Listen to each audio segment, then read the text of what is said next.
Amém, irmãos? Amém. Nós vamos dar continuidade na noite de hoje à exposição segundo aos Coríntios. Vamos abrir capítulo de número 5, que foi onde nós paramos, segundo aos Coríntios, capítulo 5. Graças a Deus.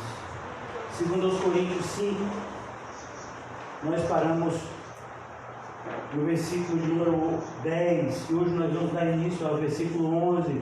O título da nossa mensagem nos faz refletir um pouco acerca dessa vida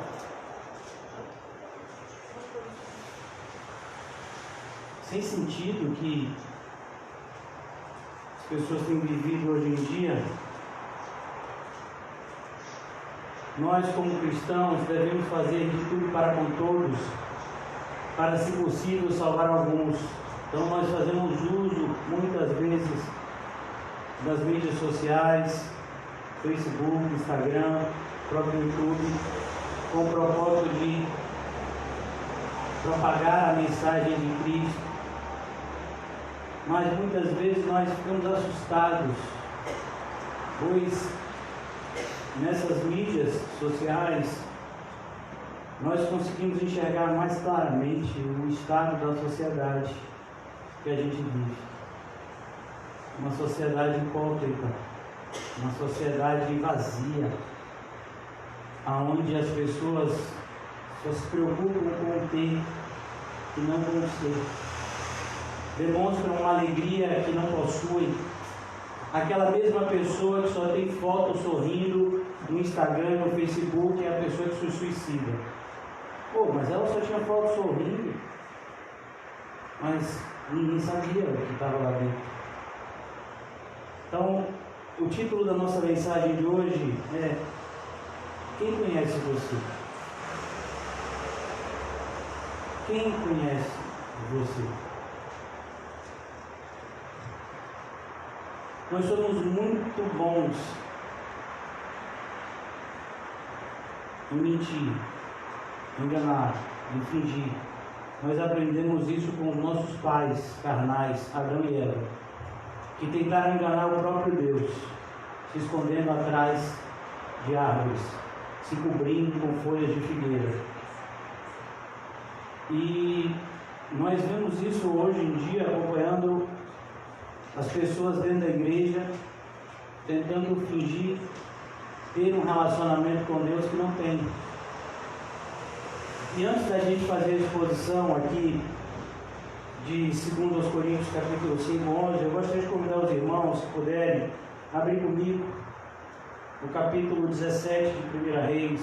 Eu quero mostrar para vocês o que é um relacionamento com Deus correto. Porque o que a gente... Meu intuito na noite de hoje é mostrar para vocês que o relacionamento correto com Deus é algo que sempre existiu. Sempre existiu.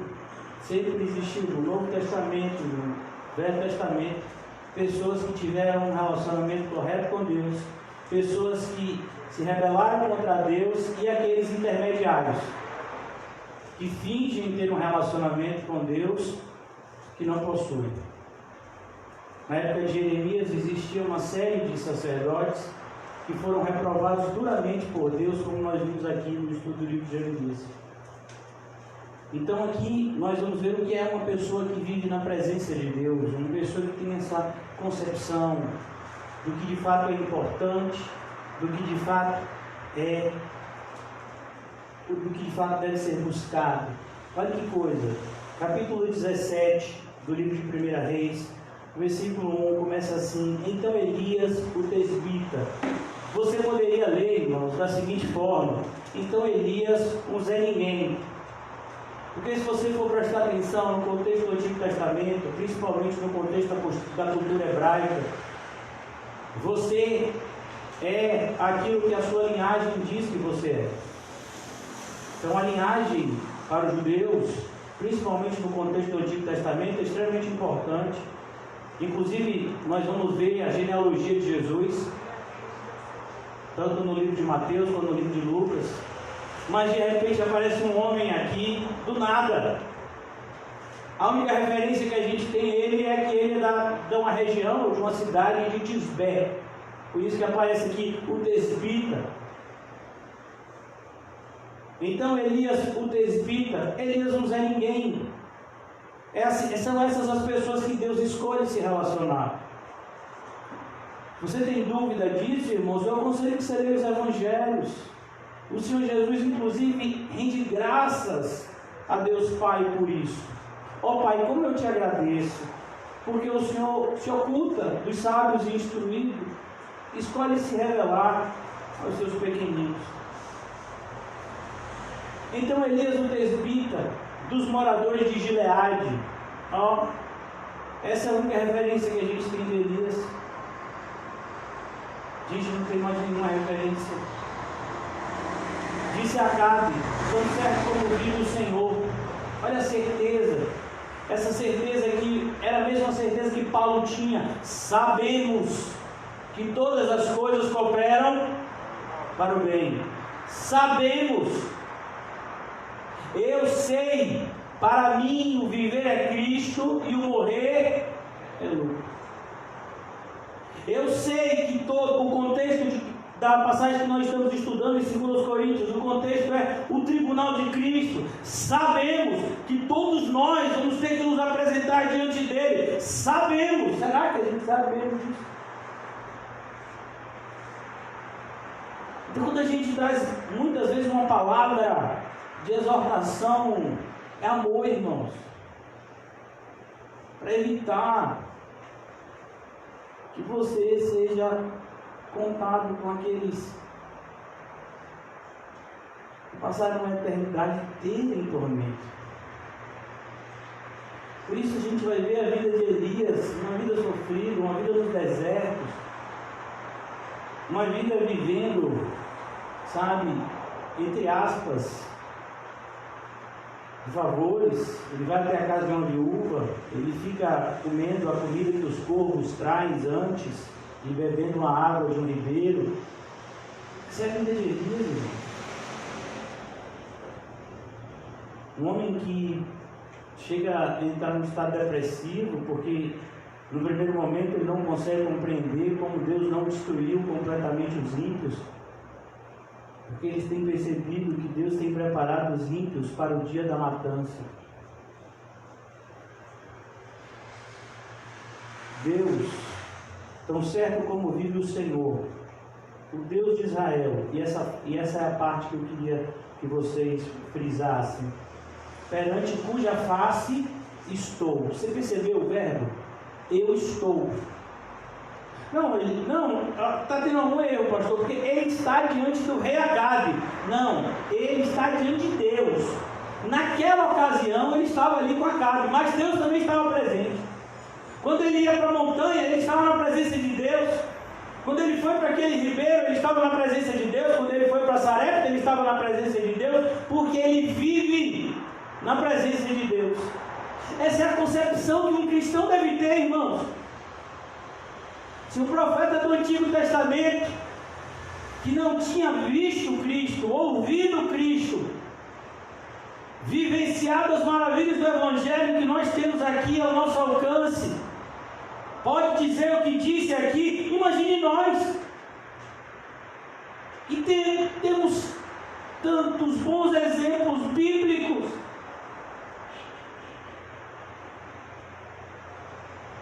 É inadmissível, irmãos, a realidade atual da igreja evangélica diante do cenário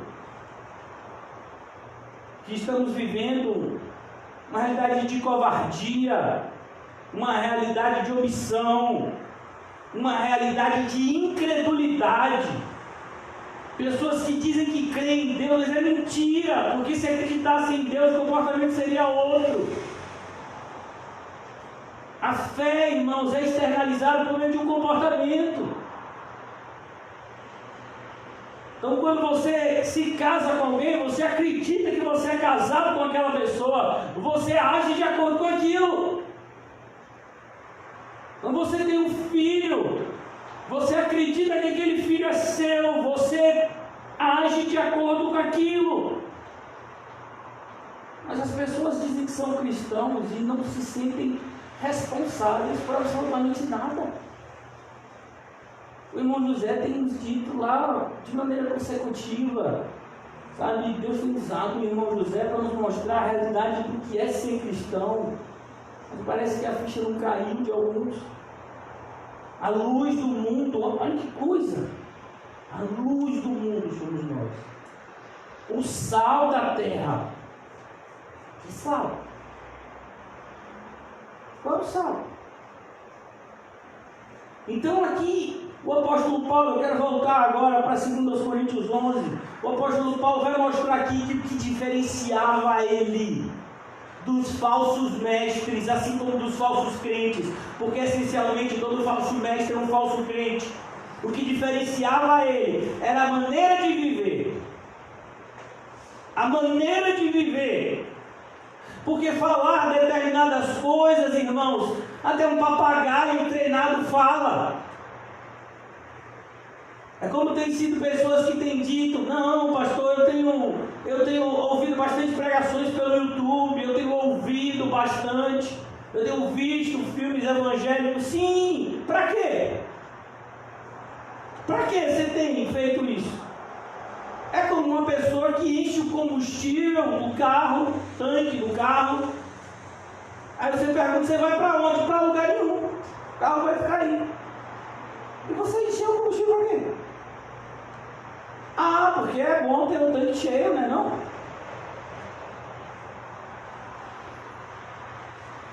Pessoas que compram comida que não vão comer. É assim que a gente vê a igreja hoje. Muitas pessoas fazem curso de teologia reformada, e fazem curso de história da igreja, fazem mestrado, doutorado. Mas por que você está estudando a história da igreja se você não tem nenhum propósito de viver como os cristãos viveram? Eu conheço alguns doutores e mestres em teologia, não pessoalmente, né? Mas que vivem de uma maneira totalmente diferente do que a igreja é. Então, para que aquele mestrado de teologia em história da igreja? Só torna ele mais culpado ainda da vida, em relação à vida que ele vive. Essa é a defesa de Paulo, irmãos. Esse é o zelo que um cristão deve ter. Não somente a preocupação com a sua alma, mas a preocupação com a alma dos outros. Uma pessoa que não tem feito de tudo para, se possível, salvar alguns, é uma pessoa que muito provavelmente não é salva. Porque uma das evidências da salvação é o desejo de que outras pessoas experimentem da mesma graça que nós experimentamos. Então aqui o apóstolo Paulo, ele começa com essa frase. Entenda que essa passagem está conectada com o que nós estudamos anteriormente nos nossos últimos encontros. O último encontro fala justamente do tribunal de Cristo, onde todos nós estaremos diante, recebendo pelo bem e pelo mal que fizemos no corpo. Versículo 11: e assim, conhecendo o temor do Senhor. Olha que coisa linda, irmãos. Você conhece o temor do Senhor? Quando foi que você deixou de fazer alguma coisa porque você ficou com medo de ofender a Deus? É tão lindo isso. Tem faltado esse tipo de zelo na igreja. Não, eu estou debaixo da graça. Sim, e a graça tira o temor do Senhor? Desde quando? Porque o homem que está escrevendo, conhecendo o temor do Senhor, é o mesmo homem que fala de graça, mais do que qualquer outro. Temor ao Senhor, irmãos, é como um freio num carro. O que acontece com um carro sem freio? Me diga aí. Vai acontecer o que com um carro que não tem freio? Uma moto que não tem freio? Uma bicicleta que não tem freio? O que vai acontecer? As pessoas vão se acidentar. Porque uma hora vai ser necessário o freio, e não tendo freio, vai haver um acidente e pode ser fatal. E esse temor ao Senhor é esse freio. Quantas vezes nós estamos durante o nosso dia a dia desgovernados e de repente vem o Espírito Santo com o temor do Senhor. Você sabe as consequências dessa atitude que você está preso a tomar? É aquele freio que você precisava. Você de repente foi ofendido e você quer vomitar toda a ofensa de volta no seu ofensor. Aí de repente vem aquele freio. Bem-aventurados são os que são ofendidos por amor a Cristo. Você fala, olha o freio. Você de repente está querendo se omitir da responsabilidade que o cristianismo te impõe. E aí você se lembra que aquele que sabe fazer o bem não faz, nisto comete pecado. Então é um freio. O temor ao Senhor, irmãos, é algo bendito. A gente pega o livro de Eclesiastes e diante daquela realidade, Salomão diz, olha, tudo é vaidade, mas tem duas coisas que eu aprendi, que não são vaidade. Teme a Deus e guarde os seus mandamentos. A gente lê que o temor ao Senhor é o começo da sabedoria. Uma pessoa que quer ser sábio, ela precisa temer a Deus. É o começo. Ter medo das consequências das suas atitudes. Ter sempre na sua mente que Deus é a plateia de todos os nossos pensamentos, palavras e ações.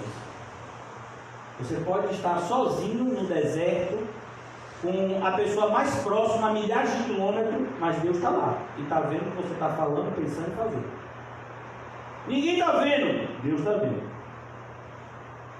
Então Paulo está querendo mostrar aos cristãos, ele está explicando para aqueles coríntios que estavam acostumados a viver numa sociedade hipócrita, que o cristianismo inevitavelmente tem que expulsar da nossa vida a hipocrisia. Porque você está curtindo determinados versículos que você não pratica? Porque você está colocando no WhatsApp, Facebook, seja lá o que for, determinados versículos que você não pratica? E que você deixa bem claro na sua vida que você não tem desejo de praticar. O apóstolo Paulo está mostrando isso. Não tem espaço para hipocrisia na vida do cristão. Ou você é cristão, ou você é hipócrita. Não dá para ser os dois.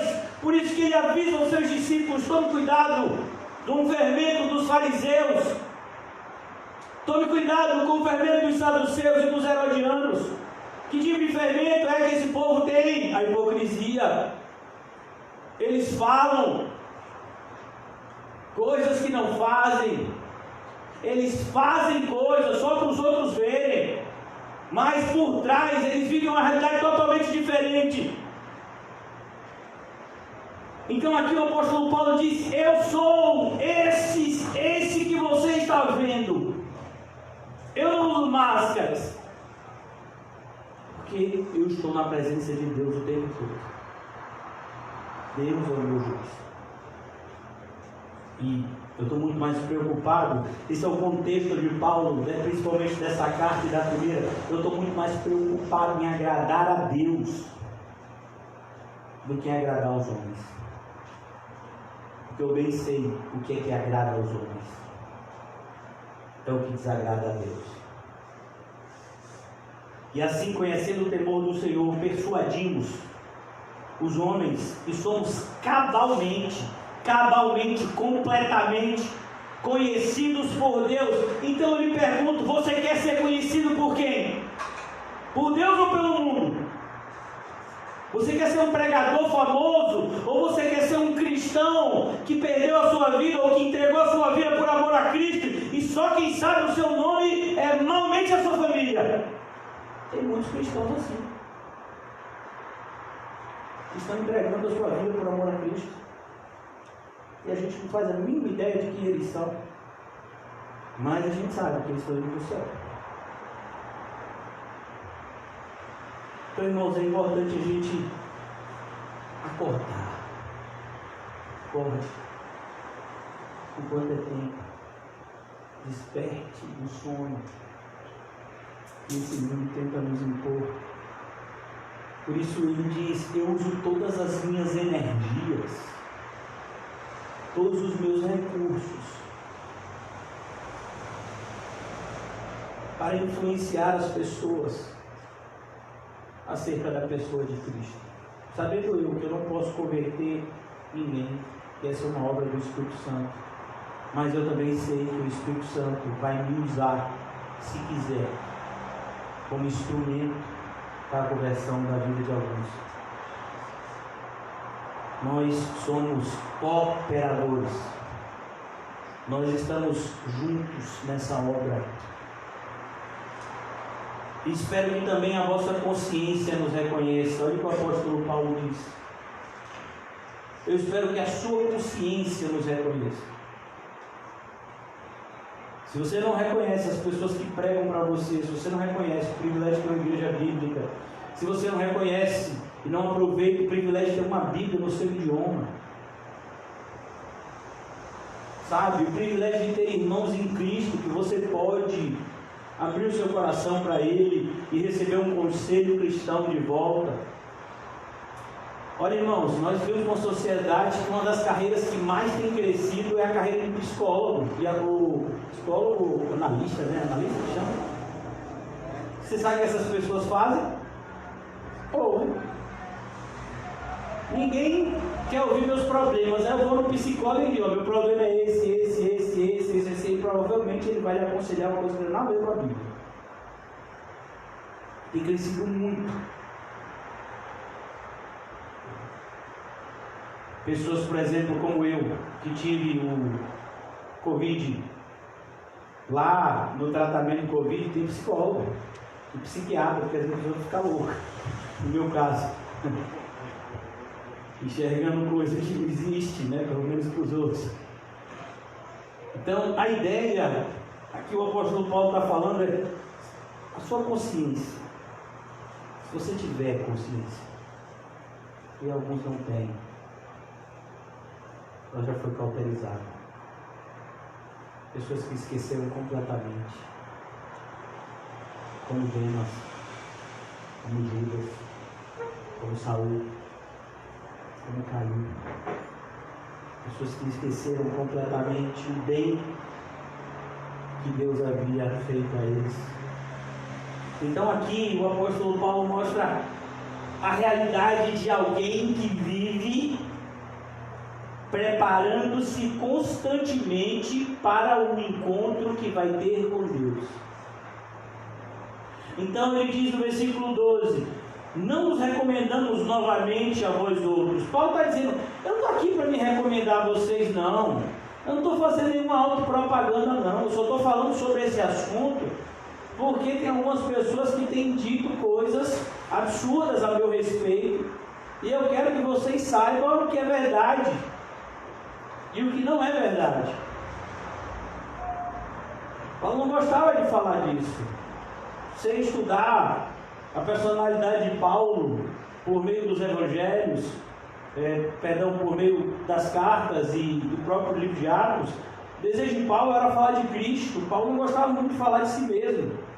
Como José disse ontem, o maior desejo de uma pessoa que é regenerada é apontar para Cristo. Mas em alguns momentos, um ministro como Paulo aqui, ele tinha que se defender dos ataques. Porque uma das formas de desacreditar a mensagem é desacreditar o mensageiro. Tentaram fazer isso com o próprio Jesus. O objetivo de tentar desacreditar os ensinos de Jesus, eles tentavam dizer que Jesus era um falso mestre.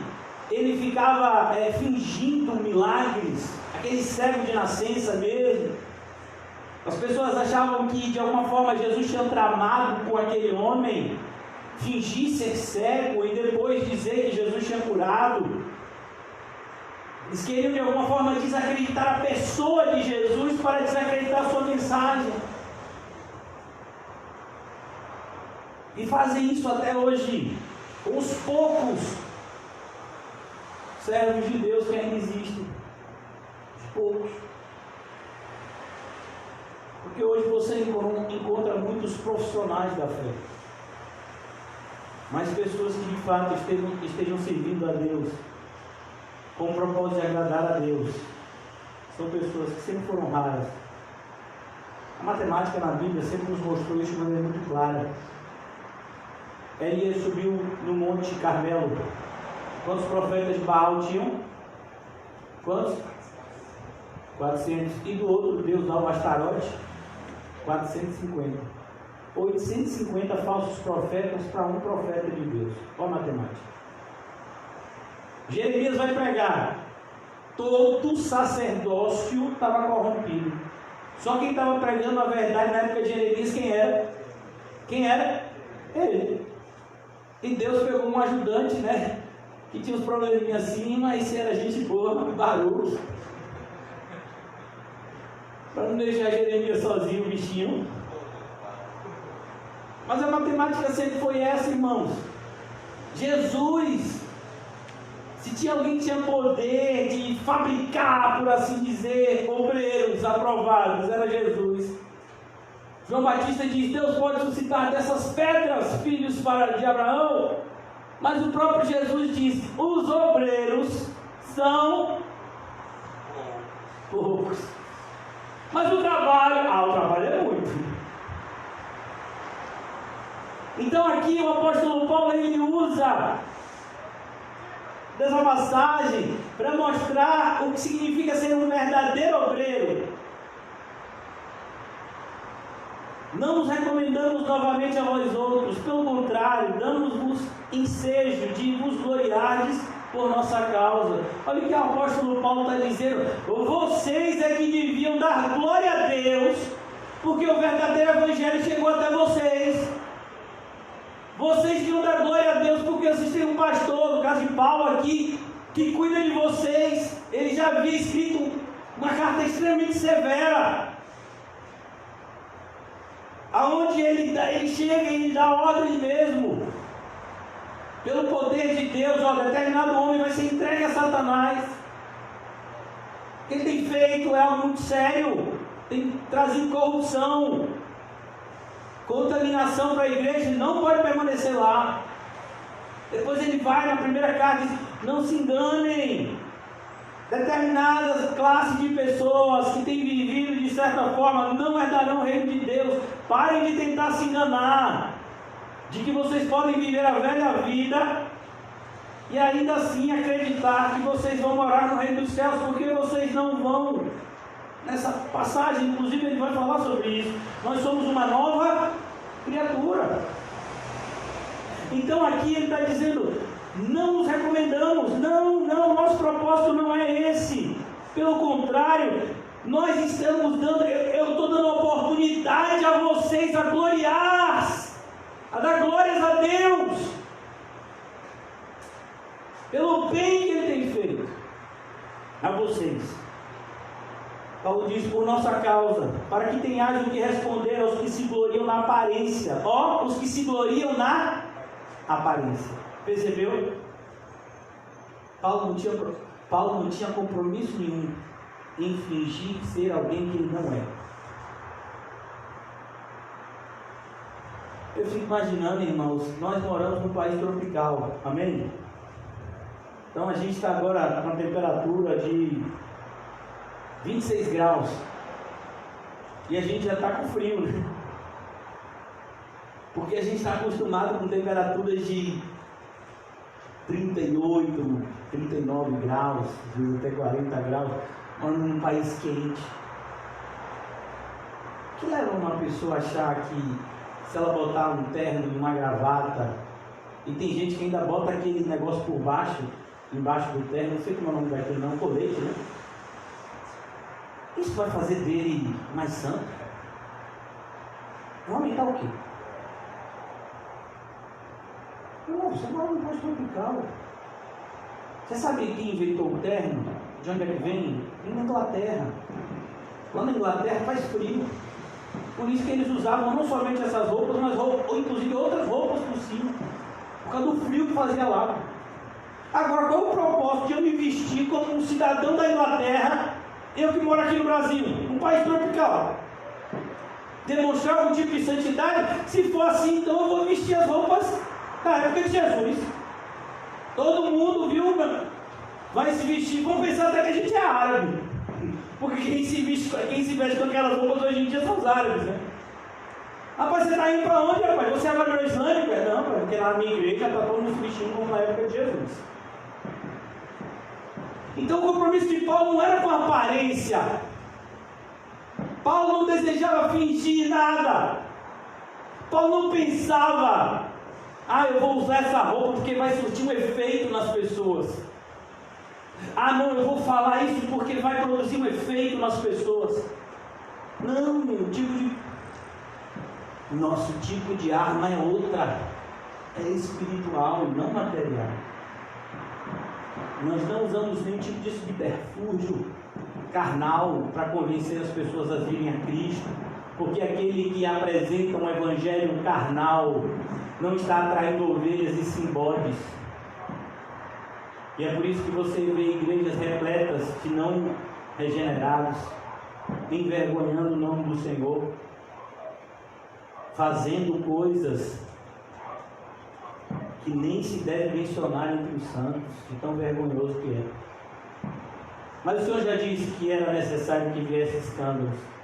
Mas já aprendemos que viria a grande apostasia. Uma das maiores lições práticas que aprendemos é quando olhamos e vemos um demônio e lembramos que um demônio já foi um dia um anjo. Já imaginou isso? Ele já foi um anjo. Ele já viveu na presença de Deus. Ele já teve uma habitação dada pelo próprio Deus. Mas então ele deu ouvidos a um dos seus e eles foram expulsos da presença de Deus e são agora conhecidos como demônios, seres que vivem para se opor a tudo que dá glória a Deus. Então o apóstolo Paulo, ele de maneira muito clara e direta fala para as pessoas: parem de viver de aparência. Parem com isso. A gente tem vivido no mundo, principalmente dos últimos anos para cá, tem crescido uma filosofia, por assim dizer, filosofia do coaching, a filosofia do pensamento positivo, a filosofia da confissão positiva. Olha, o mundo está nas suas mãos, você pode alcançar o que você quiser, o que você desejar. E não se engane, essa filosofia não é nova, ela vem da Grécia. Só recebeu uma nova roupagem. Os filósofos que Paulo tanto combateu pregavam essa mesma coisa. Enquanto que Paulo dizia que o homem é pecador e que está destituído da glória de Deus, os filósofos desde a época de Paulo diziam: não, nós somos seres maravilhosos, estamos a ponto de fazer coisas grandiosas. Os falsos mestres também agiam dessa mesma forma. Quando Jeremias disse que o rei deveria aceitar o jugo da Babilônia, pois aquilo era juízo de Deus, veio um falso profeta e destrói aquele jugo de madeira que Jeremias estava ali para mostrar. Tem horas que a pessoa não ouve a palavra, então pelo menos ele estava vendo ali o jugo. Não, Deus nos dará vitória. Era verdade o que esse falso profeta estava falando? Não, é mentira. Então Paulo diz: não, nós não estamos com nenhum compromisso com a aparência. Ele diz: para que tenhais o que responder aos que se gloriam na aparência e não no coração.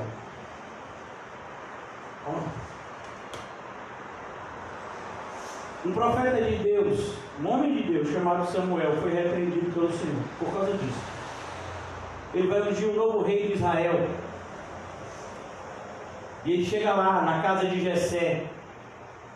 E os filhos de Jessé eram todos fortes, com cara de rei. E ele diz: é esse? Deus diz: não é. E ele fica confuso. E o próprio Deus então fala: Samuel, você está olhando a aparência, mas eu sondo os corações. O que Deus está fazendo aqui essa noite? Ele está sondando os corações. Todos nós viemos ao culto aqui hoje. Glória a Deus por isso. Fazemos parte de uma minoria muito pequena. desculpe até a redundância, a minoria já é pequena, mas eu quero realmente chamar a atenção mesmo. Fazemos parte da minoria da minoria. Mas, como está no nosso coração hoje? Será que a gente está aqui por Deus, para Deus e em Deus? Será que de fato essa pregação vai entrar nos nossos corações e vai encontrar aquele solo fértil e produzirá aquela semente? Ou nos tornará ainda mais culpados? Já dizia um pregador do passado, se eu não me engano foi o Spurgeon que disse essa frase, se não foi um desses puritanos, que o mesmo fogo que amolece a cera endurece o barro. Fazendo uma menção ao fato de você estar numa igreja bíblica onde tem uma teologia saudável, você está ouvindo pregações que vêm do alto, mas não se esqueça, irmãos, que Judas teve o melhor dos pastores, mas isso não bastou. Então a gente tem que tomar muito cuidado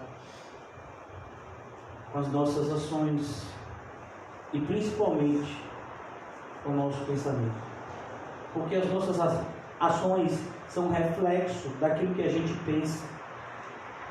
Se eu de fato valorizo alguma coisa, eu vou gastar tempo,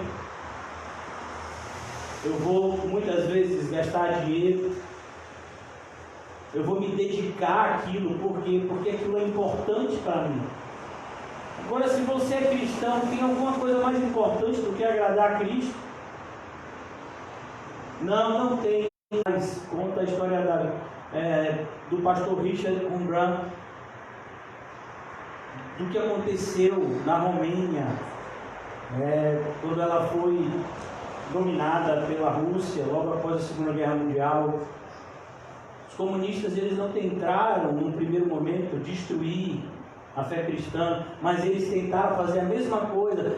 Quando eu estava olhando aquele filme, irmãos, parece que eu estava vendo, sabe, Jezabel e Acabe, porque foi a mesma coisa que Jezabel e Acabe tentaram fazer. Eles não tentaram parar a adoração a Jeová. Eles disseram, não, a gente não quer parar a adoração a Jeová, mas a gente quer instituir também uma adoração a Baal. Mas nós sabemos que o nosso Deus exige exclusividade.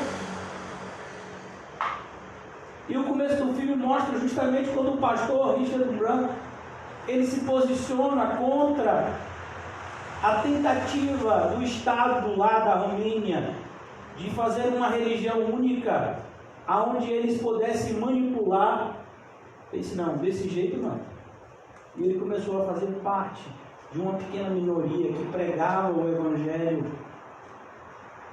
sem autorização do Estado, e logo ele foi descoberto e preso e torturado durante muitos anos. O filme está à disposição de quem quiser assistir. Quem quiser se envergonhar do seu cristianismo, é uma ótima oportunidade. Eu acho bonito, sabe, que uma das pessoas que deu mais apoio a ele, isso aparece no começo do filme, eu ainda assisti o filme todo, mas uma das pessoas que deu mais apoio a ele foi a esposa. Tão bonito isso. Ele chegou no começo, ele estava lá, ele foi chamado, para uma reunião que teve com todos os pastores e líderes religiosos. Ele foi chamado e a esposa dele ficou horrorizada com aquilo, porque ela era crente, mais crente que ele, talvez. E ele diz, você sabe que se eu falar aqui, o negócio vai empenar. Você está preparado para perder seu marido? Eu me casei com um crente, não foi não? Aí ele deu lá. Oh Deus, infelizmente,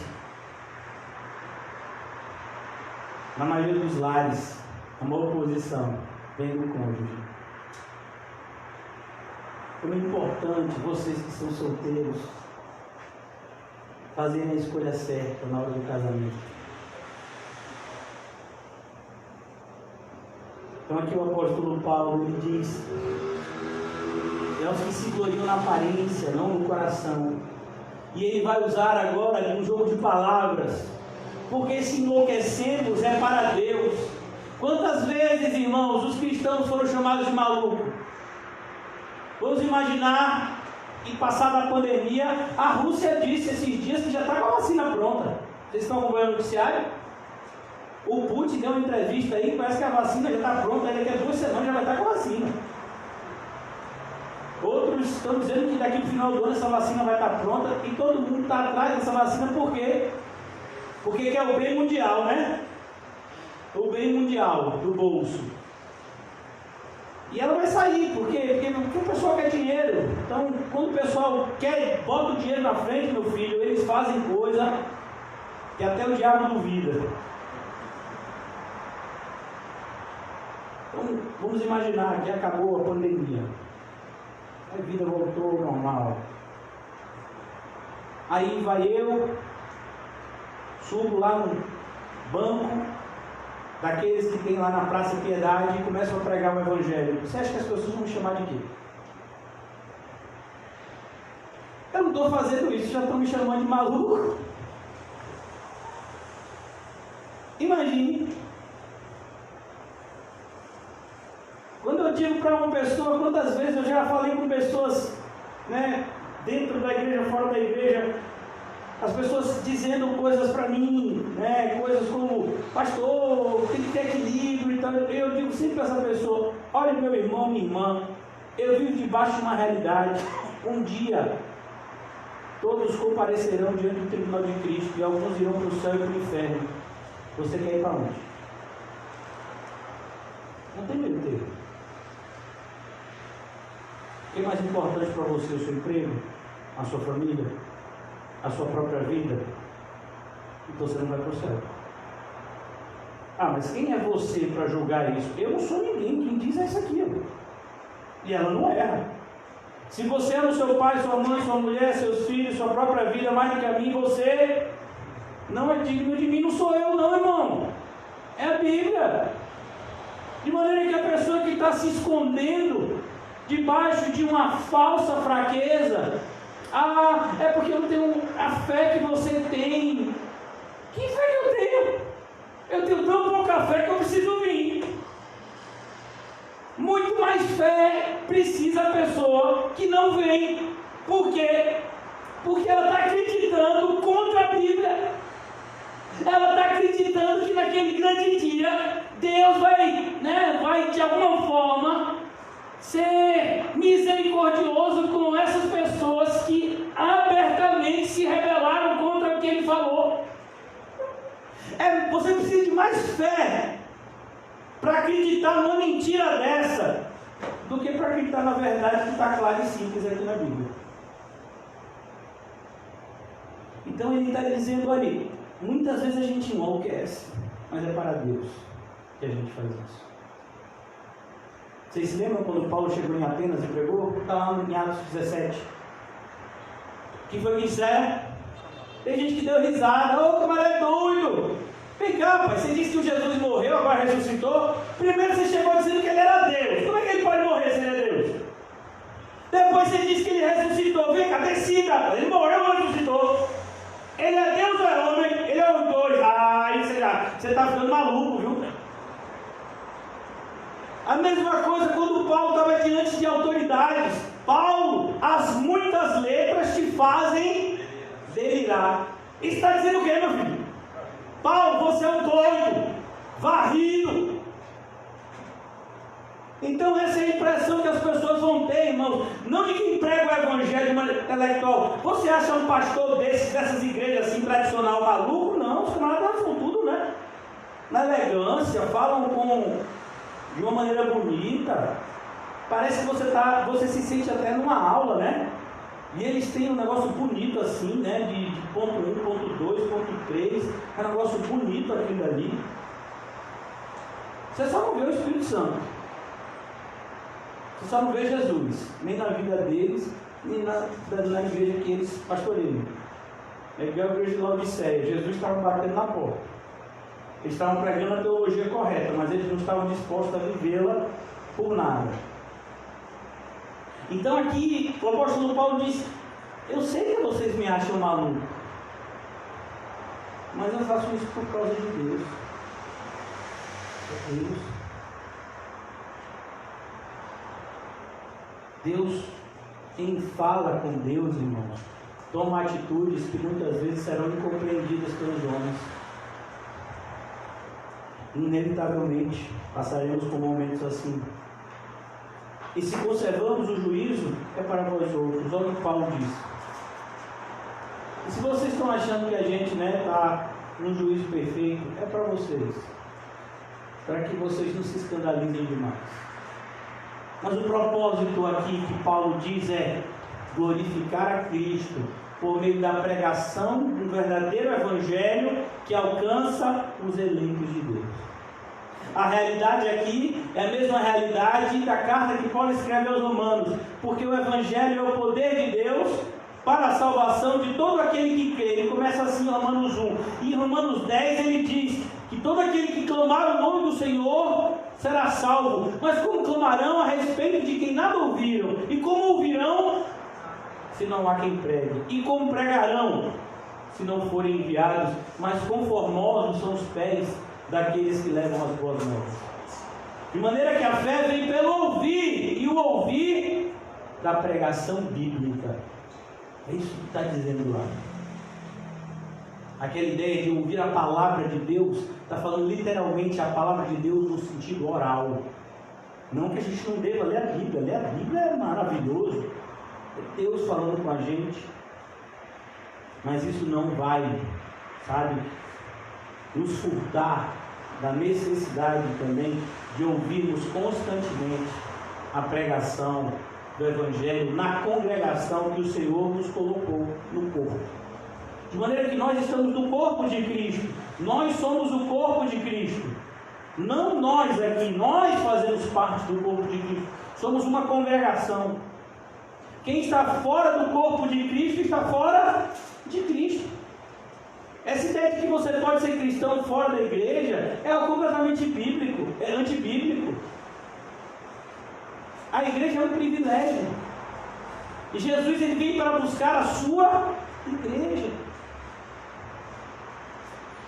Temos que ter muito cuidado, irmãos, com as ideias que têm sido disseminadas atualmente por meio dessas mídias sociais que eu tanto falei no começo. Várias pessoas têm divulgado de todas as formas ideias fraudulentas. Eles dizem que estão falando da parte de Deus, mas não estão, pois não é a Bíblia que eles estão propagando, e sim verdades demoníacas. Como está escrito, esse alerta já havia sido dado há 1900 anos a um pastor de uma igreja. Paulo escreve a Timóteo e diz: meu filho, cuidado, porque nos últimos tempos as pessoas apostatariam da fé, ou apostatarão da fé, dando ouvido a espíritos enganadores e seguindo a doutrinas diabólicas. Existem doutrinas na atualidade que são diabólicas. É assustador o que determinadas pessoas falam.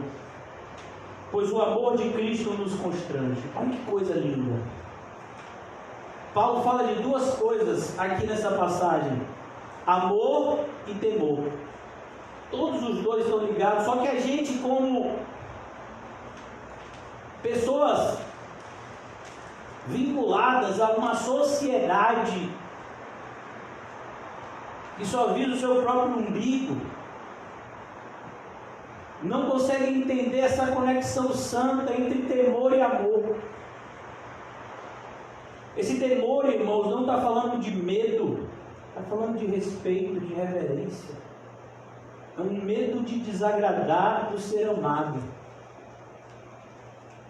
E Paulo apresenta esse temor junto com o amor. Paulo não diz: o temor de Cristo me constrange a fazer isso. Não, é o amor. Eu temo a Deus, eu tenho temor ao Senhor, eu conheço o temor ao Senhor, eu tenho uma reverência santa em relação a tudo aquilo que é relacionado a Deus. E eu faço isso, eu tenho esse temor, eu tenho esse zelo por conta do amor que eu sinto que Cristo tem por mim. O amor de Cristo me constrange. A ponto de Paulo, escrevendo a Timóteo, dizer: meu filho, eu vou dizer uma coisa para vocês. Imagina, se o Paulo já era um senhor de idade, cabelo branco, barba branca. Muitos dizem que ele era calvo.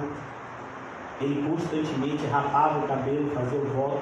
A gente vai ver no livro de Atos ele fazendo isso algumas vezes.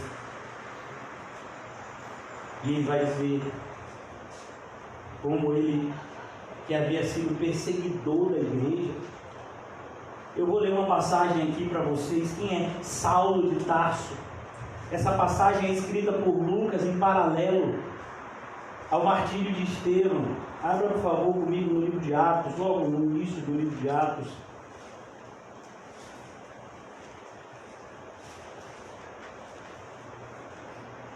Atos, capítulo 8. A gente vai ver como o último versículo do capítulo 7 termina assim: e Saulo consentia na sua morte. Quando Estevão foi assassinado brutalmente, cruelmente, Saulo tinha prazer na morte de Estevão. Você já imaginou isso? Naquele dia levantou-se grande perseguição contra a igreja em Jerusalém. E todos, exceto os apóstolos, foram dispersos pelas regiões da Judéia e Samaria. Alguns homens piedosos sentaram Estevão e fizeram um grande pranto sobre ele. Saulo, porém, perceba, assolava a igreja. Você entendeu o verbo assolar? Sabe? Verbo forte. Significa trazer grande destruição. Assolava a igreja, entrando pelas casas e arrastando. Você já imaginou? Ele entrava na casa das pessoas e saía para fora de casa arrastando pelo cabelo, pela roupa, e arrastando homens e mulheres, senhoras, encerrava-os no cárcere. Esse é Saulo.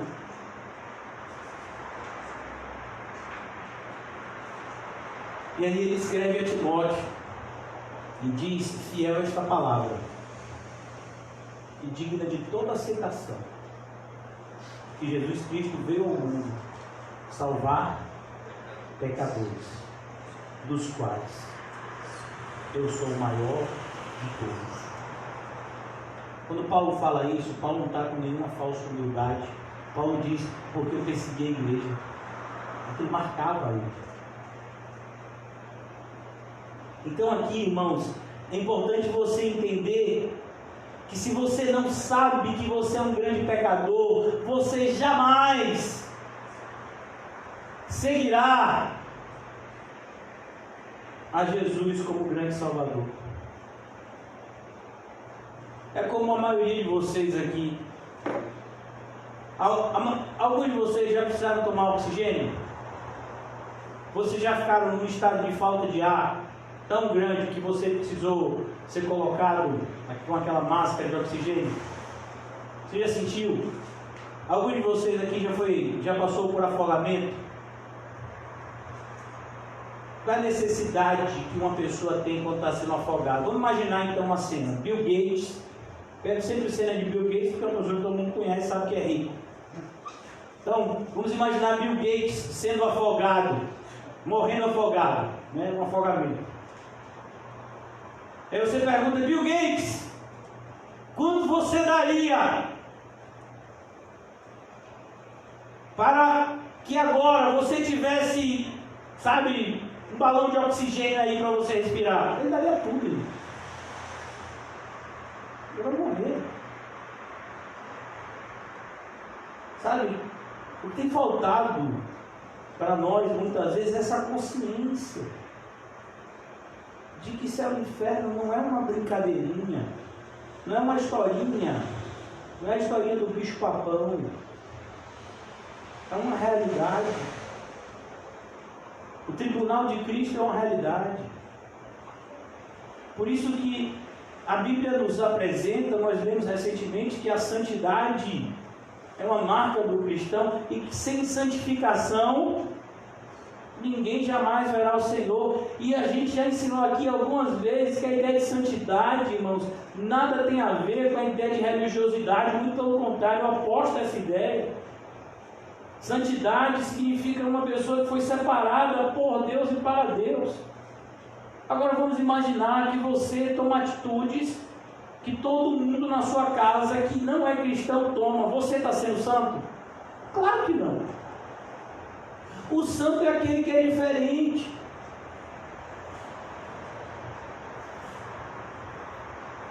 Então a gente tem que tomar cuidado, irmãos, porque, como eu tenho dito a vocês, o pior tipo de engano é o auto-engano. É aquele engano que vem por meio de uma voz agradável nos nossos ouvidos. Normalmente é assim que a serpente fala, de uma maneira agradável. Como foi que ela falou com Eva? Ah, Eva, você vai ser como Deus. Você e Adão vão viver se a vida de vocês já é boa agora, se você comer desse fruto, a vida de vocês vai ser melhor ainda, Eva. Você não sabe o que você está perdendo. Foi isso que Eva falou, foi isso que a serpente falou para Eva. E o que foi que Satanás falou para Cristo? Que sabia o que tinha diante de si. Eu vou te dar todos os reinos da terra, sem que você precise passar pela cruz. Basta que você me adore.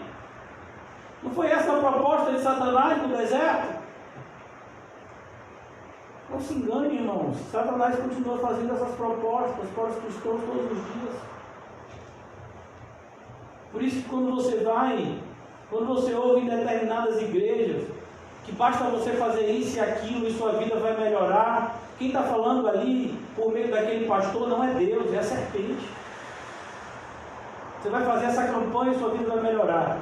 Você vai fazer isso e sua vida vai melhorar. Você vai fazer aquilo e aquilo e sua vida vai melhorar. Quem está falando isso, irmãos? Não é Deus, é a serpente. Porque o que o Senhor Jesus disse para nós foi: no mundo tereis, e se vocês me seguirem, as pessoas tratarão você como trataram a mim. Elas me odiaram. Porque as pessoas do mundo, elas rejeitam a luz, porque elas amam as trevas. Vocês estão preparados para isso? Jesus deixa isso de maneira muito clara, irmãos. Em todo o Evangelho. Então o apóstolo Paulo, ele diz: pois o amor de Cristo nos constrange. A gente fica constrangido. Como é que Cristo foi buscar um homem como eu? Recentemente eu fui relembrado por um falso pastor, por meio de um falso crente, que eu era um playboy, e de fato eu era. Eu vivi uma vida assim, à margem de qualquer problema. Uma vida só de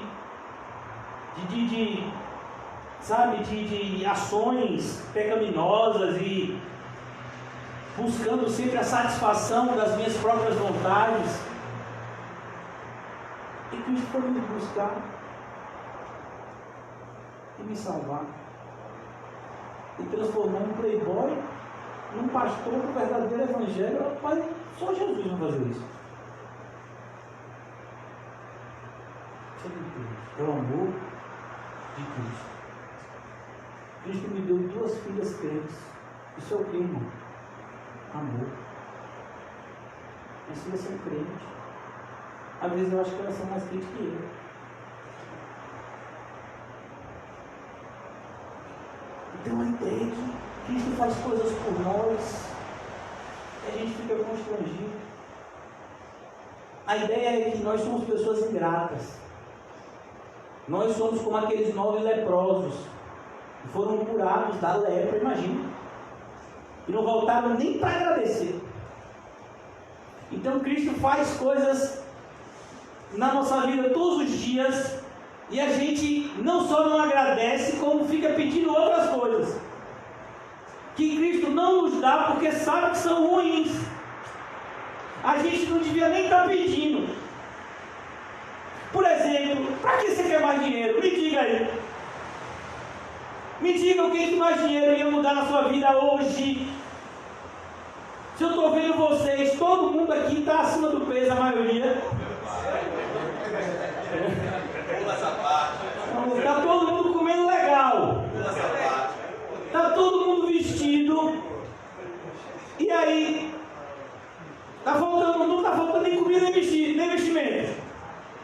Para que você quer mais dinheiro?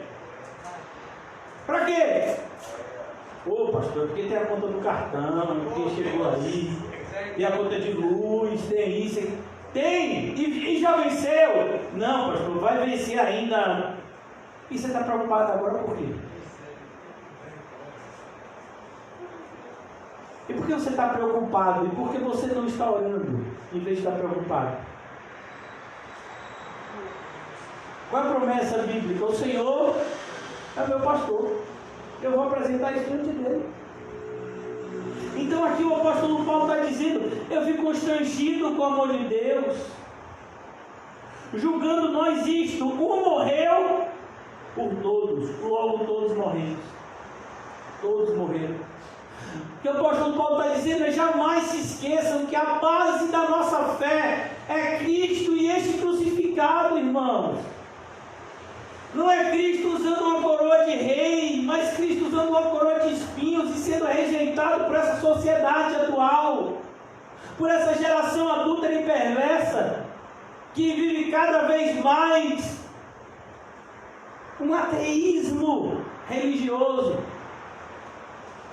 Dizem que tem algum tipo de religião, mas vivem como se nunca fossem prestar contas a Deus dos seus atos aqui na terra.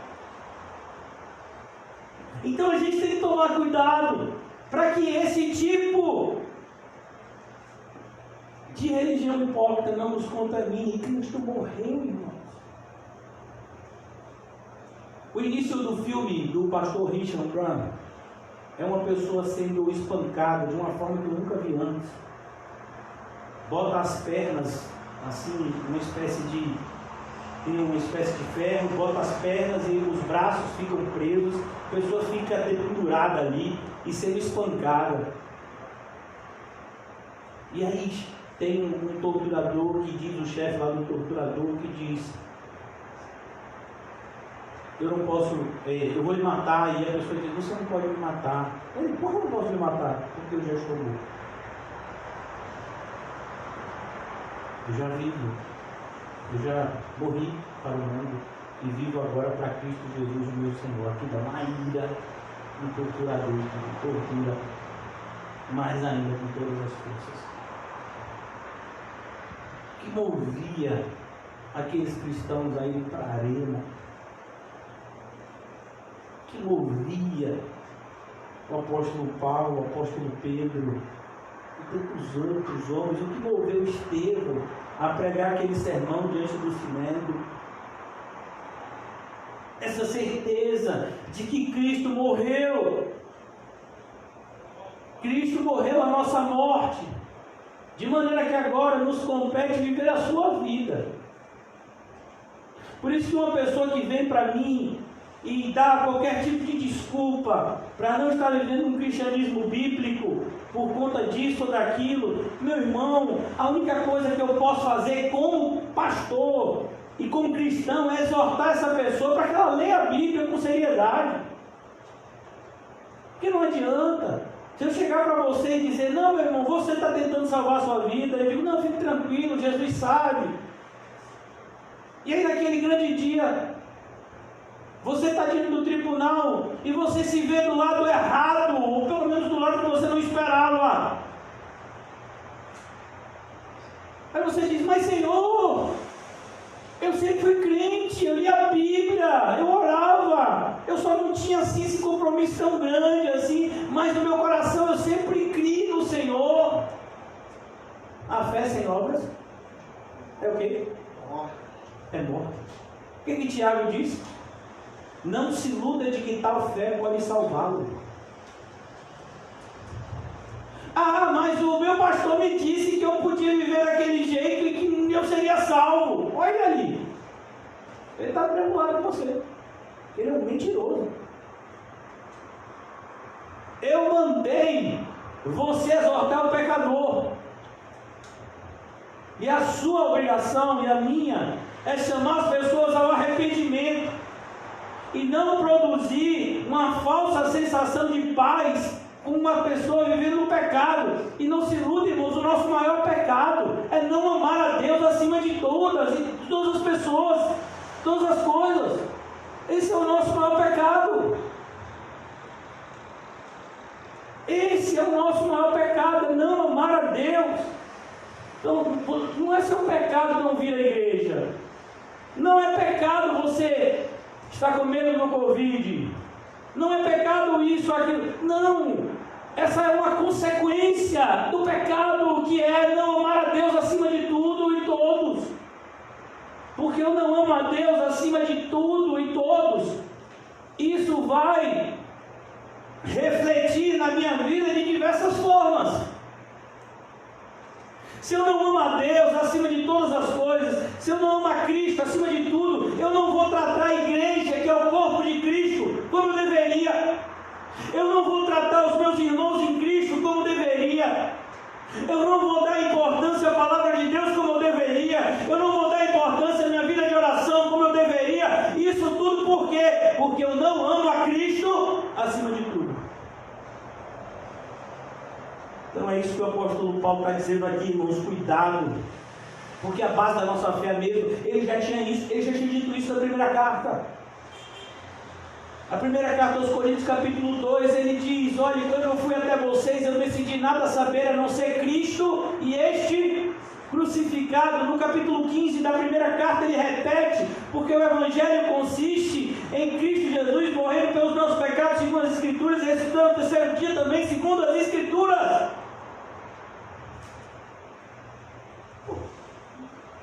Ninguém fala mais de cruz, de morte, ressurreição, vida eterna.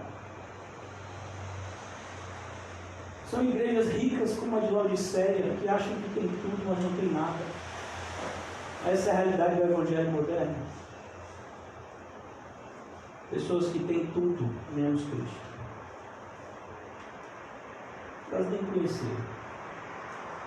É como aquele personagem no filme de Paulo. Eu falo personagem porque essa parte não tem na Bíblia.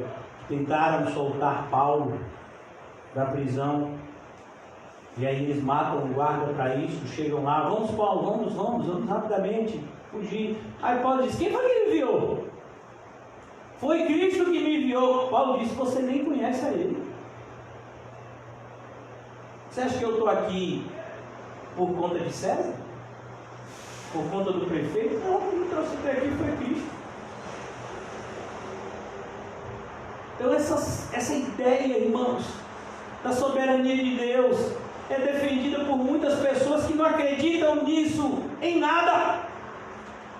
Eles falam tanto da soberania de Deus, mas eles fazem as suas escolhas e não apresentam a Deus nada. Eu não sei se você entendeu, irmãos. Evangelho é sofrimento, Evangelho é rejeição, Evangelho é perseguição. Evangelho é isso mesmo. Evangelho é traição. Porque na noite em que foi traído, é assim que começa Paulo falando da ceia do Senhor, em 1 Coríntios 11. O que eu recebi do Senhor é o que eu passo a vocês, que na noite em que Jesus foi traído, ele tomou o pão e deu graças. Rapaz, ele foi o quê, rapaz? Isso é Evangelho. Esse é o baúba que a gente vê aí. Tem nada de Evangelho. Então cuidado, irmãos. Não é o fato de você simplesmente tentar salvar a sua vida. Isso é só uma evidência de que você não tem amado a Deus como deveria. Perguntaram a Jesus qual o maior de todos os mandamentos. Qual é? Amarás o Senhor teu Deus de todo o teu coração, de toda a tua força. Já imaginou?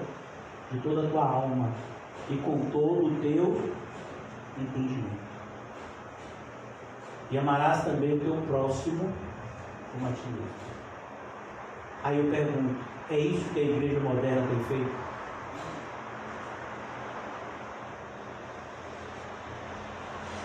Então ele diz: e ele morreu por todos quem? Por todo tipo de gente. Lá no céu você vai encontrar índio.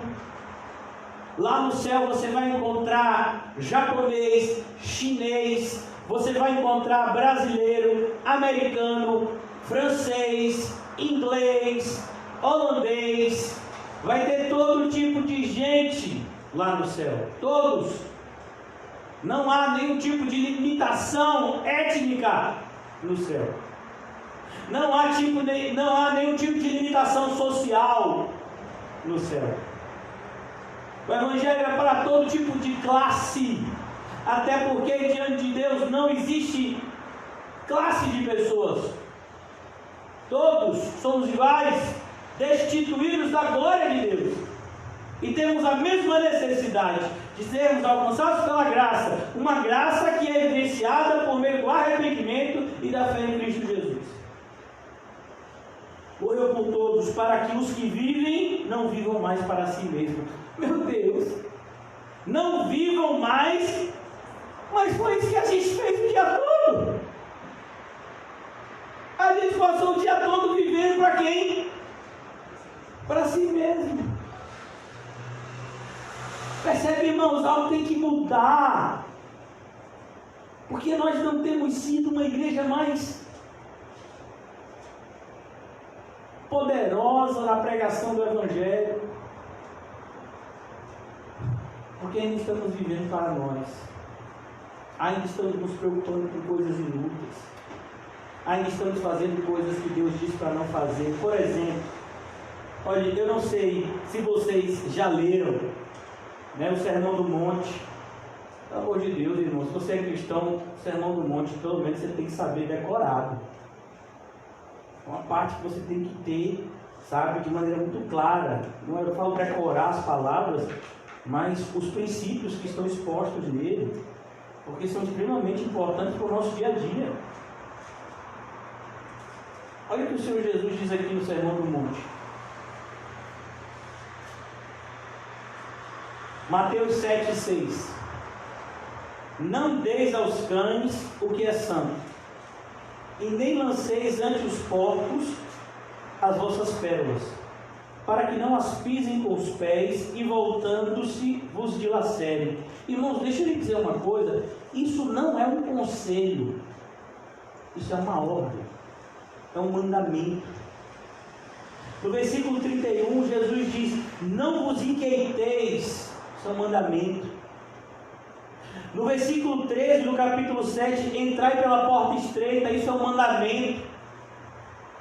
Aqui, nessa parte, ele está nos dando mandamentos claros acerca do reino de Deus. Ele não está nos dando sugestões para a nossa vida ser melhor. Então, quando você está dando aos cães o que é santo, você está pecando. Sabe por que você está dando aos cães o que é santo? Porque você está gostando mais dos cães do que de Cristo. Sabe por que você está dando aos porcos as vossas pérolas? Porque você está amando mais os porcos do que a Cristo. Eu vou mostrar uma pessoa que é crente aqui na Bíblia. Ele de novo, o autor dessa carta, no livro de Atos. Ele estava lá, nessa cidade mesmo, de Corinto. Atos 18. Olha que coisa.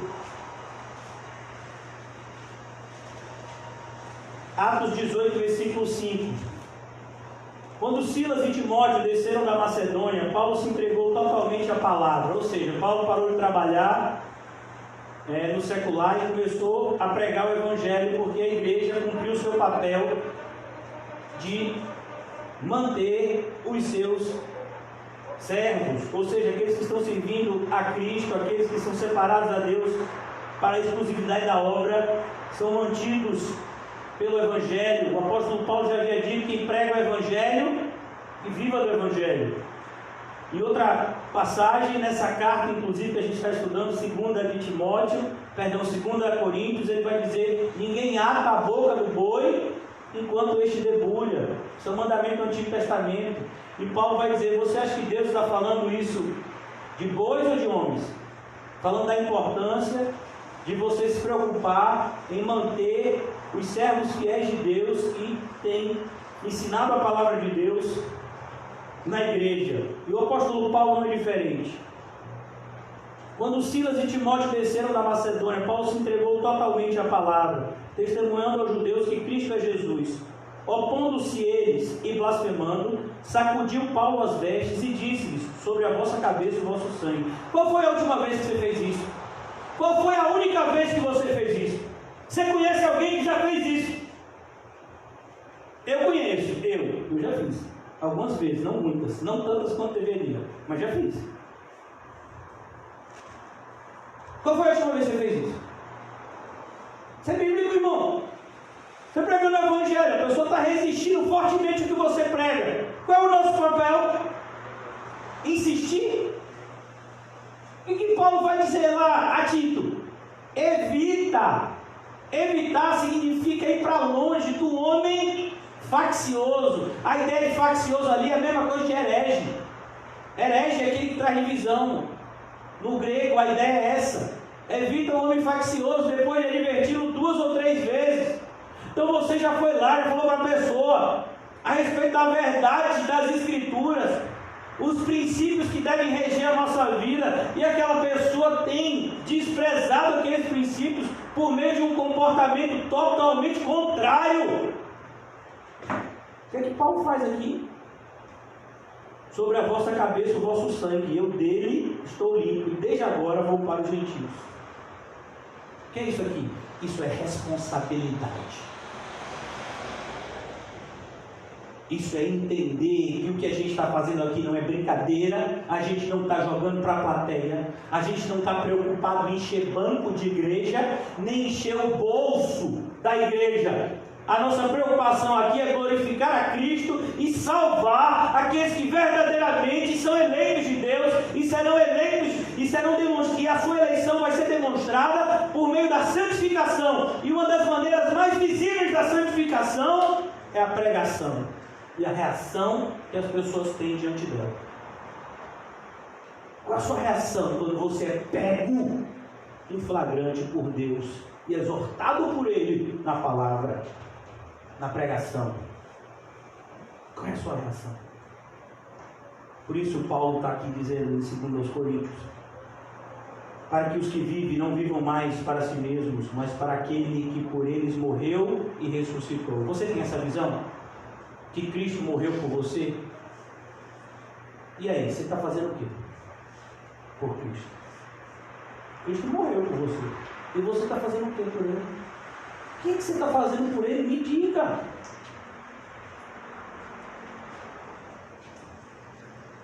Assim que nós, daqui por diante, a ninguém conhecemos segundo a carne. E se antes conhecemos a Cristo segundo a carne, já agora o conhecemos deste modo. Sabe o que Paulo está dizendo? Ele diz: se antes a gente conheceu a Cristo de maneira intelectual, não, agora nós vamos conhecer Ele de forma espiritual. Antes eu conhecia as pessoas de maneira intelectual, de maneira natural. Não, agora minha vida é regida pelo Espírito Santo, então todas as coisas são espirituais para mim. Qual a característica dos adoradores que o Senhor Jesus procura? Eles adoram o Pai em espírito e em verdade. Então aqui o apóstolo Paulo diz: você pode ter até começado ouvindo a Cristo e se relacionando com Ele de maneira religiosa e intelectual, mas isso tem que parar. Aqui é algo parecido com o relacionamento de Jó com Deus. Como é que ele diz lá no finalzinho? Eu conhecia Deus de ouvir falar, mas agora os meus olhos contemplam o Senhor. Então Paulo diz: quando você é um cristão verdadeiro, você começa assim, ouvindo, até que o próprio Cristo é formado em você. Então ele diz, último versículo para a gente concluir: assim, se alguém está em Cristo, é uma nova criação. A ideia de criatura aqui é criação, é algo recriado. Sabe, eu vou deixar essa passagem para amanhã, a gente vai falar de regeneração, se Deus permitir. Mas, irmãos, deixa eu lhe perguntar alguma coisa. Há alguma evidência na sua vida de que você é uma nova criatura? Qual é essa evidência? Deixa eu lhe mostrar uma coisa. Quando o Senhor Jesus quis mostrar para as pessoas a respeito de como nós devemos amar a Deus acima de todas as coisas, você vai perceber que sempre o dinheiro aparece como um Deus concorrente. O Senhor Jesus no Sermão do Monte diz: não podeis servir a dois senhores, nem a Deus, nem a riqueza. O Senhor Jesus olha para aquele jovem que diz que obedecia a Deus desde a sua juventude e diz: vai, vende tudo que tem, dá aos pobres, traz um tesouro no céu, depois vem e me segue. O apóstolo Paulo então escreve e diz que o amor ao dinheiro é a raiz de todos os males. A gente vê a raiz? Não, mas ela está lá. A gente só vê o quê? Os ramos, né? O caule, o tronco, mas a raiz está lá. Uma das melhores formas de você ver se você é uma nova criatura é o que o dinheiro representa para você. Como você lida com a sua vida material.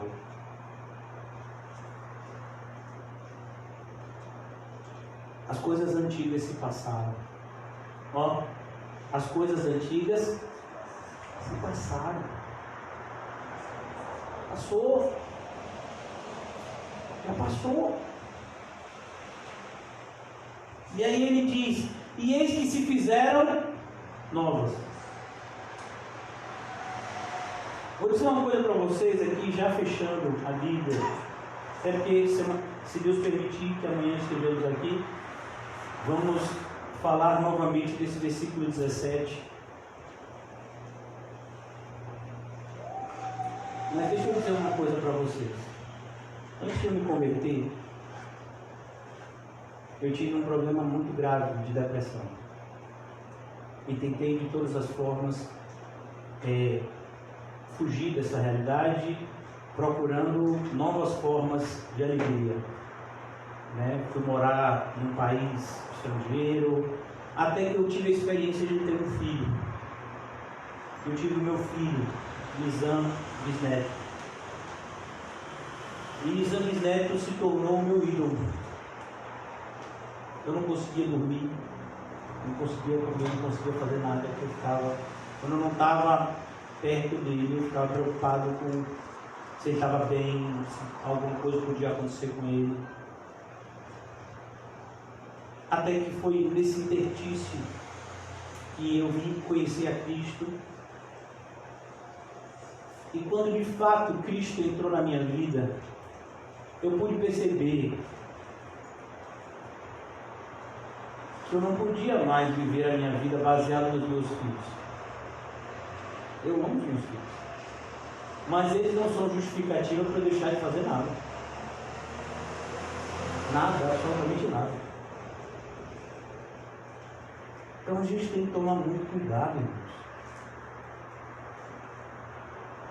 Porque eu quero que você entenda uma realidade séria, que está lá no livro de Jó, e que muitas vezes a gente passa de maneira despercebida. Quando Jó perde seus filhos, perde seus bens, ele diz algo que muitas vezes a gente não dá a devida profundidade. Deus deu, Deus tirou. Sabe? O que está lhe impedindo de você se entregar a Cristo totalmente? É o seu filho? Deus pode tirar ele de você, sabia disso? O que está impedindo você? É o seu emprego? Deus pode tirar de você. O que está impedindo você de buscar a Cristo? A sua saúde? Deus pode colocar uma enfermidade em você.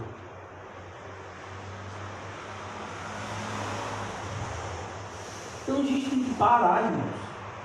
Porque assim, se você é um filho de Deus, Ele vai lhe corrigir. E não ache que a correção de Deus é com uma penazinha ou com um cotonete. A Bíblia diz que Deus açoita aos que amam. Se você não for um filho de Deus, você vai pecar e talvez a sua vida ainda melhore no pecado, e você vai morrer e vai para o inferno. E eu espero que isso não aconteça com vocês. Mas se você é um filho de Deus e tem se afastado dele, ele vai trazer você de volta para ele, ainda que isso seja extremamente doloroso para você. Às vezes as pessoas têm uma rejeição muito grande a Deus e a mensagem do Evangelho, porque dizem assim: rapaz, onde é que Deus estava quando meu filho morreu, ou quando minha casa caiu, ou quando meu emprego, ou quando eu passei uma semana sem comida? Onde é que Deus estava? A resposta que uma vez um pregador deu foi: no mesmo lugar que ele estava quando assassinaram o filho dele. Pedro, eu tenho 12 legiões de anjos à minha disposição. Jesus, ele fala na cruz 7 vezes. E uma dessas 7 vezes que Jesus fala na cruz, nesse intervalo de 6 horas que ele é crucificado, uma dessas falas de Jesus é: Eli, Eli, lama sabachthani. Deus meu, por que me desamparaste? Você acha que um Deus que rejeitou Jesus na cruz por conta da maldição que ele carregava, o pecado, por isso que Paulo está falando, ele morreu por nós? Se você acha que um Deus que tratou o seu filho daquele jeito por conta do pecado, vai tratar a gente melhor? É por isso que Jesus, quando está levando a cruz em direção ao Gólgota, tinha um monte de gente chorando. Aí Jesus disse: não chorem por mim não, chorem pelos vossos filhos, porque se em lenha verde fazem isso, imagine naquela lenha seca que está prontinha para ser queimada, para botar na fogueira. Então a gente precisa entender, irmãos, a seriedade das nossas ações. Por isso eu quero terminar orando e trazendo para vocês, trazendo a vocês um momento de reflexão que eu espero que continue nos seus lares, e os irmãos que estão no carro que continuem aqui com essa reflexão. Você vive na presença de Deus, irmãos? Você tem certeza disso? Porque uma pessoa que vive na presença de Deus, irmãos, ela não dá desculpas. Ela confessa e deixa. E ela então alcança misericórdia. Uma pessoa que vive na presença de Deus é como aquele filho pródigo que caiu em si. Eu não fico mais aqui nem um segundo. Eu vou voltar para a casa do meu pai.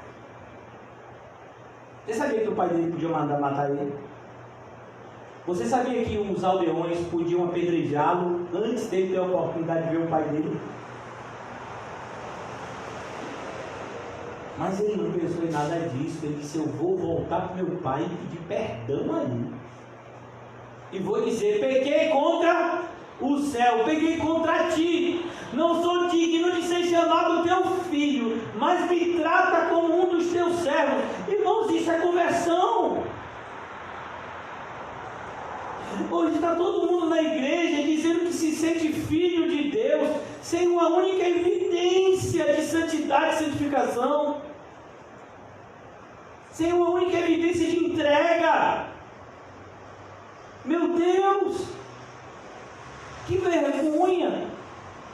Ser cristão hoje significa falar alguns louvores, ler algum tipo de Bíblia reformada, ter algum tipo de título. Não, irmãos, o cristianismo sempre foi marcado por sangue, a ponto de Tertuliano dizer: o sangue dos mártires é a sementeira da igreja. Teve um pastor que falou isso uma vez: pastor, será que se aqui no Brasil a gente for perseguido, a gente vira mais crente? O pastor respondeu, sem pestanejar: não, Quando a gente for crente, aí a gente vai ser perseguido. Percebeu por que a igreja evangélica não é perseguida? Não, meu filho, a igreja evangélica não é perseguida aqui no Brasil, não. A igreja evangélica é poderosa e rica. Basta você olhar as cadeiras no Congresso Nacional, a quantidade de deputados estaduais, federais, senadores, governadores, o próprio presidente tem uma ala que dá sustentabilidade para o seu governo todo de evangélicos. É isso que significa ser evangélico hoje. A gente tem se aproximado muito da era de Constantino. Você estudou um pouquinho de história da igreja, foi isso que aconteceu. A igreja só tinha crente, até que Constantino, cheio de demônio, disse: rapaz, o número de crentes está multiplicando aqui, vamos fazer o seguinte. Constantino nunca foi cristão, irmão. Mas Constantino, ele vai lá e diz: não, o cristianismo vai ser a religião oficial do Império Romano. E aí naquele momento que começou esse negócio de cardeal, bispo, foi naquele momento. E a gente tem vivido um período muito próximo a isso, onde as pessoas querem ser evangélicas para aparecer, para vender CD, para vender DVD, para ter título, para buscar um cargo eletivo, para ganhar dinheiro, para ficar famoso. Entre nas mídias sociais. É vergonhoso o que os cristãos postam, é vergonhoso, irmãos. Eu fico envergonhado, eu tenho que acompanhar, até para poder saber da realidade. É vergonhoso o que os cristãos postam, coisas que eles não têm vergonha. Frases de cunho muito mais espírita do que evangélico são postadas pelos cristãos. Você fala assim: meu Deus, o seu esposo está fazendo o que com a Bíblia? O pessoal está escarnecendo de Cristo. E é para esse tipo de pessoas que Paulo dá um recado duro na carta aos Gálatas: com Deus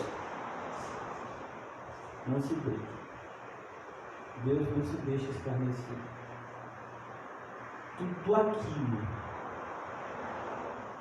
que você plantar é o que você vai colher. Irmãos, eu vou falar algo muito duro agora, e eu sei que vou ser mal compreendido pela maioria de vocês. Mas, como disse Paulo a Timóteo, que o Espírito Santo te conceda sabedoria para compreender essas palavras. Isso é principalmente para aquelas pessoas que estão vendo a gente pela internet, e alguns de vocês, talvez que estejam aqui, eu não sei como é que está o íntimo de vocês, só Deus que sabe. Irmão, se você não ama a Deus de todo o seu coração, alma, força, entendimento, ou se você não tem desejo de fazer isso, faça um favor a si mesmo, não venha mais. A pandemia vai passar. E eu estou falando para essas pessoas que deixaram de vir à igreja. Procure outra igreja para congregar. Ou então volte para cá chorando, arrependido, como o filho pródigo. Mas não venha para cá como se nada tivesse acontecido, como se você tivesse passado esses 4 meses longe da igreja e que isso não foi nada. Não, procura outro lugar para você congregar, porque deixa eu lhe dizer uma coisa: eu prefiro ter 2 ou 3 pessoas aqui que querem alguma coisa com Cristo, do que estar pastoreando uma igreja com 2.000 membros, com pessoas que não querem nada com Cristo. Por isso, pense bem. Amanhã tem culto, sexta-feira nós vamos estar no Alto das Pombas, mas é uma mensagem que eu quero que fique na mente de vocês. Se vocês não querem buscar a Cristo verdadeiramente, se vocês não têm um compromisso com esse livro que é a Bíblia, se vocês não têm um compromisso com o Espírito Santo, viver uma vida santa, procure um outro lugar para você congregar. Agora saiba que um dia as suas ações serão julgadas. Eu estou fazendo aqui aquilo que é bíblico. Em Malaquias, o Senhor diz: quem dera houvesse o pastor fechasse a porta do templo, evitando que as pessoas viessem me adorar de uma maneira errada, achando que eu aceito qualquer tipo de adoração. Eu fico envergonhado, irmãos, porque você passa, ontem mesmo eu estava andando na rua e vendo lá uma fila enorme na Caixa Econômica Federal. Ninguém estava respeitando esse negócio de distanciamento. E deixa eu lhe dizer, ainda começou a chover, viu? E o pessoal continuou na fila para receber um auxílio de R$600, não é isso esse auxílio? É R$600. E as pessoas viram para mim e dizem que tem algum tipo de justificativa. Não, irmãos, a gente não tem que estar somente aqui na igreja ouvindo o Evangelho, não. A gente já devia estar lá fora, pregando o Evangelho para outros que ainda não ouviram. Essa semana a gente batizou uma pessoa, ali ela, minha irmãzinha. Teve outras pessoas que começaram a frequentar a igreja lá no Alto das Pombas. Nós temos uma responsabilidade com essas almas que Deus tem trazido. Mas é importante entender que aqueles que saíram do nosso meio por conta de uma pregação bíblica ou por conta de qualquer tipo de provação, eles saíram porque não são dos nossos. Vocês já leram a parábola que o Senhor Jesus disse que é a raiz de todas elas? Qual é? A parábola do semeador. Quantos tipos de solo? Qual é o tipo de solo que vai para o céu? Você acha que Jesus estava brincando? Então, aquele que caiu no segundo tipo de solo, recebeu a palavra com alegria. Na primeira prova, o que foi que aconteceu? Morreu, secou-se. O que Jesus quer dizer isso? Foi embora. E o terceiro tipo de solo, as preocupações com a vida torna uma pessoa o quê? Infrutífera. E uma pessoa infrutífera vai para onde, irmão? Todo ramo que estando em mim não der fruto, que vai você? Eu cortaria e lançaria fora. Sou eu que estou inventando isso, irmãos? Eu poderia ser um pastor bíblico e ter a minha consciência em paz do Senhor se eu não falasse essas verdades para vocês? A igreja, irmãos, não está precisando, sabe, de muita teologia. A igreja está precisando viver a teologia que já conhece: Cristo e este crucificado. E se já morremos com Cristo, busquemos então as coisas que são do alto. Nós precisamos começar a viver essas verdades. E deixa eu lhe dizer, quando você começar a viver essa verdade, a sua mulher vai lhe tratar mal, o seu vizinho vai lhe tratar mal, mas vai aparecer um monte de gente como aquele eunuco, dizendo: prega o evangelho para mim, e você vai pregar. Vai aparecer uma Lídia, vai aparecer um carcereiro. O que eu preciso fazer para ser salvo? Mas antes a gente precisa chegar nessa atmosfera espiritual, aonde o viver é Cristo e o morrer é lucro, para a gente sair dessa mesmice, dessa vida de mediocridade, aonde a gente nem tem as coisas do mundo, nem tem as coisas de Deus. Aí a gente fica: e aí, irmão, como é que está a vida? É luta, varão. Estou falando por mim. Então, alguma coisa tem que mudar, irmãos. Vamos orar. Ó Deus, o Senhor conhece os nossos corações, a começar do meu. O Senhor sabe, Deus, como somos miseráveis, pecadores. Mas estamos aqui porque o Teu Espírito, Senhor, confirmou com o nosso espírito que aquele sangue vertido na cruz foi por pecadores miseráveis como nós. Mais uma vez, Senhor, que já conhecemos a Tua morte e a Tua ressurreição, não por meio da carne, mas por meio do Espírito, que possamos então viver uma nova vida, Senhor. Livra-nos, Senhor, de olhar para trás, uma vez que a nossa mão já foi colocada no arado, e ajuda-nos, Senhor, a correr a carreira que está proposta, olhando firmemente para Ti, o autor e consumador da fé, pois nós não encontraremos motivação para viver uma vida que agrada a Deus se estivermos com os nossos olhares no mundo. Nós vemos isso na vida de um homem de Deus chamado Asaf. Quando ele olhou para a vida do ímpio, ele quase se desviou.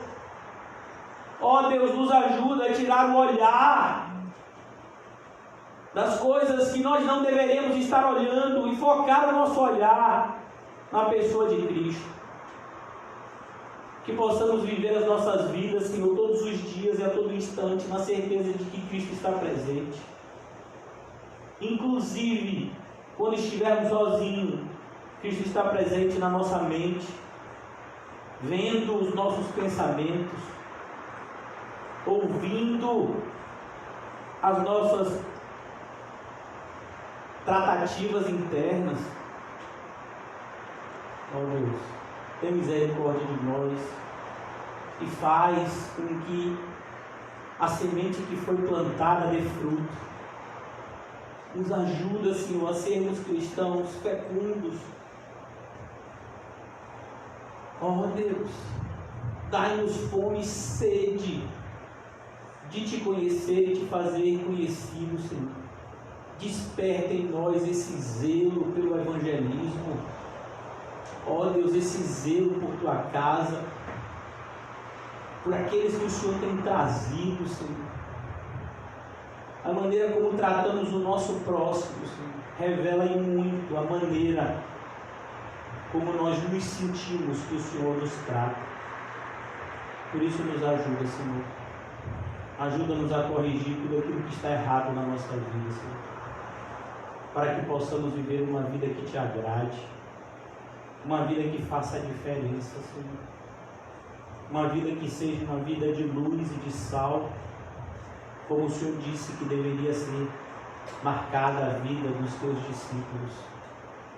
Que saibamos que, independentemente dos sofrimentos e das provações, se de fato buscarmos a Cristo acima de tudo e todos, a alegria sempre estará presente em nós.